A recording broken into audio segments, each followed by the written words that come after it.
చాలామంది పేషెంట్లు తలనొప్పితో బాధపడే వాళ్ళు తరచుగా అడిగే ప్రశ్న ఏంటంటే, ఒకటి సార్ మాకు తలనొప్పి ఎక్కువగా ఉంది, కళ్ళజోడు ప్రిస్క్రైబ్ చేయండి అని. లేదు అంటే కొంతమంది సార్ మేము చాలాసార్లు కళ్ళజోడు మారుస్తున్నాము, అయినా తలనొప్పి తగ్గట్లేదు, ఎందు కారణం చేత? అసలు ఈ తలనొప్పికి కళ్ళజోడుకి ఏంటి రిలేషన్ అంటే, కొంతమంది పేషెంట్స్‌లో దృష్టి లోపం ఉంటుంది. ఆ దృష్టి లోపం వల్ల దూరంగా ఉన్న వస్తువులు గానీ, అక్షరాలు గానీ కనిపించక, విజన్ క్లారిటీ లేక, ఆ ఫోకస్ చేయడానికి కంటి మీద చాలా ఒత్తిడి పెడుతూ ఉంటారు.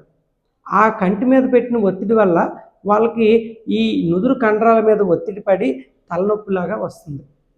అట్లాంటి పేషెంట్స్‌కి కంటి చూపు దృష్టి లోపం ఏదైతే ఉందో దానికోసం కళ్ళజోడు ఇవ్వడం ద్వారా వాళ్ళకి తలనొప్పి తగ్గిపోతుంది.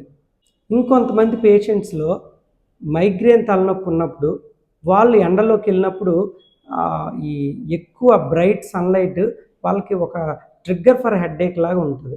అట్లాంటి పరిస్థితుల్లో వాళ్ళు ఫోటో సన్ గ్లాసెస్ పెట్టుకోవడం ద్వారా ఆ బ్రైట్ లైట్ కొంచెము తగ్గి కంటి మీద ఒత్తిడి తగ్గించి వాళ్ళకి తలనొప్పి తగ్గే అవకాశాలు ఉంటాయి. కొంతమంది ఉద్యోగరీత్యానో, పని రీత్యానో వాళ్ళు ఎక్కువగా డిజిటల్ స్క్రీన్స్, కంప్యూటర్ స్క్రీన్స్ లేదంటే ఫోన్ మీద పని చేయవలసి ఉంటుంది.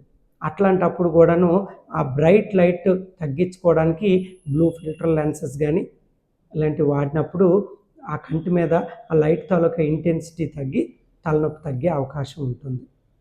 ఇలా కళ్ళజోడు యూజ్ చేసినప్పటికీ కూడా తలనొప్పి తరచుగా కానీ ఇబ్బంది పెడుతుంటే ఇతర కారణాల కోసం ఇన్వెస్టిగేట్ చేయవలసిన అవసరం ఉంది.